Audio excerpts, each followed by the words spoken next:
കോട്ടയത്ത് പോയി ഞാൻ ഋതപ്പനെ കണ്ടു. ഋതപ്പന് വേണ്ടിയിട്ടുള്ള കാര്യങ്ങൾ എന്നെ കൊണ്ട് ചെയ്യാൻ പറ്റുന്ന രീതിയിൽ അവനെ ഹാപ്പി ആക്കി ഞാൻ തിരിച്ചു വന്നു.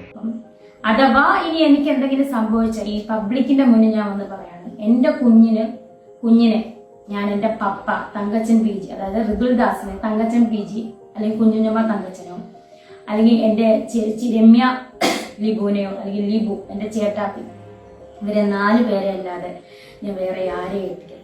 ഋതപ്പനെ ഞാൻ കിച്ചുവിന് വിട്ടുകൊടുക്കില്ല എന്ന് രേണു പുതിയ വീഡിയോയിലൂടെ പരസ്യമായി പ്രഖ്യാപിച്ചതിന് പിന്നാലെ കടുത്ത മാനസിക വിഷമത്തോടെയാണ് കിച്ചു സുധി പ്രതികരിച്ചത്. താൻ ഏറെ സ്നേഹിച്ചവരിൽ നിന്നും വിശ്വസിച്ചവരിൽ നിന്നും ഇത്തരമൊരു പ്രതികരണം ഒട്ടും പ്രതീക്ഷിച്ചില്ലെന്ന് കിച്ചു പറയുന്നു.